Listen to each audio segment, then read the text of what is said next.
Good morning, students. Hope all of you are well. Today we are going to learn a new chapter. The name of the chapter is Grow More Trees.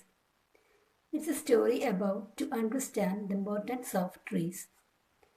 So take your textbook and listen to the story. Scene 1. Crow. Hello, parrot. Parakeet. Hello, I belong to the parrot family, but my name is Parakeet. Crow. Oh, we didn't know. We will call you Parakeet from now on, but why do you look unhappy? Parakeet. I am hungry. I can't find any fruits. It's a conversation between the crow and the parakeet.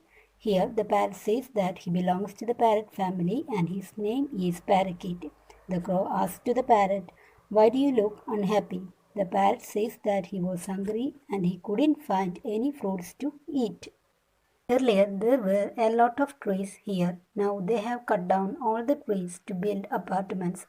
So here the parakeet says he was hungry, he couldn't find any fruits to eat. Earlier, there were a lot of trees, but now the human beings have cut down all the trees to build apartments. Apartments means buildings with many houses. Crow. For Mina and me, food is not a problem at all. We get plenty of it. Now the crow says that for Mina and me, food is not a problem. We get enough food. Parakeet, how? The parakeet surprised. How did they get this much food?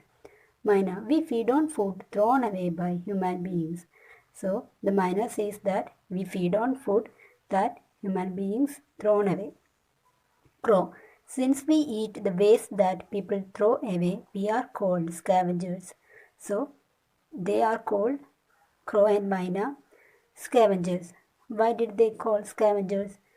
They eat the waste that people thrown away. So they are called scavengers. Mina, but now we are no longer able to keep the place clean. They throw away more waste than we can eat. Then the miner says that they can't keep the place clean. Human beings thrown away more waste than they could eat. A lot of food was being wasted, and because of that, it became difficult for them to keep the place clean. Crow, parakeet, maybe you can join us and look food for in the dustbin. Then the crow says to the parakeet, you can come with us and look for food from the dustbin. Parakeet, I don't know how to pick fruits from the dustbin. Then the parakeet says that he didn't know how to pick fruits from the dustbin. Crow, parakeet, don't cry. Let us find food for you. I am sure there are some fruit trees left. Then the crow consoles the parakeet. Don't be sad. We will help you to find food. There are some fruit trees are left. Mina, I saw a few fruit trees in a school in the south of the city.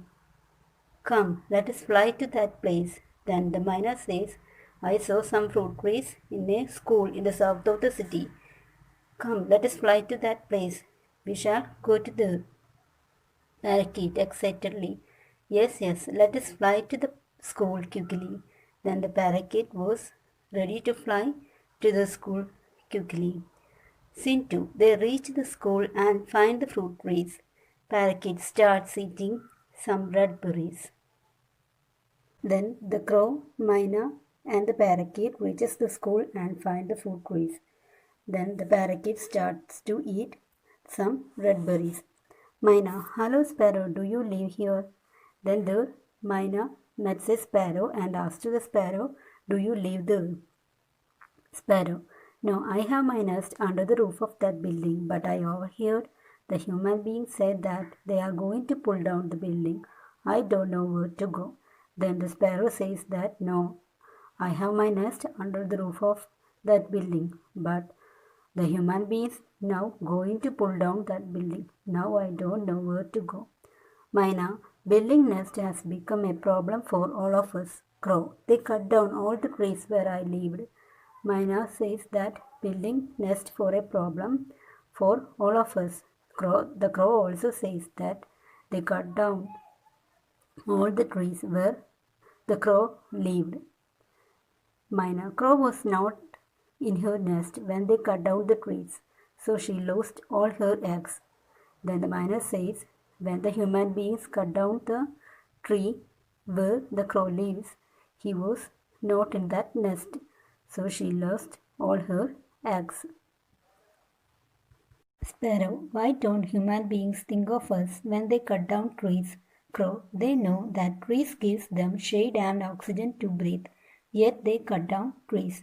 Then here the sparrow wonders, why don't human beings think about the birds when they cut down the trees? Crow also says that they already knows trees give them shade and oxygen to breathe, yet they cut down the trees. Sparrow, how can we make human beings understand that they should not cut down the trees?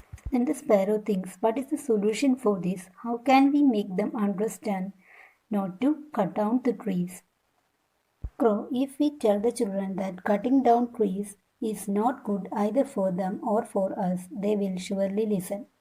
Mina, we must also tell them not to waste food. The dustbins are overflowing. So, here they find out a solution for the problem. What is the solution?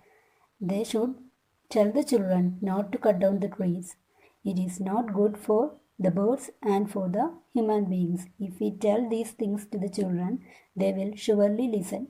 Here, Maina wanted to say one more thing, not to waste food. The dustbins are overflowing. Overflowing means flowing out of a container that is already full. So the birds have to tell two things. One is not to cut down the trees and the other is not to waste food. So children, if you hear the chirping of these birds, listen carefully, for they are all saying, please don't cut down trees, please grow more trees, please don't waste food. So children, if you hear the chirping of the birds, please try to listen. They are talking to you, to the children like you. What are they saying? Please don't cut down the trees. Please grow more trees. And one more thing, not to waste food. So these birds believes that the children can save them. So that's all about the story. See you in next class. Thank you.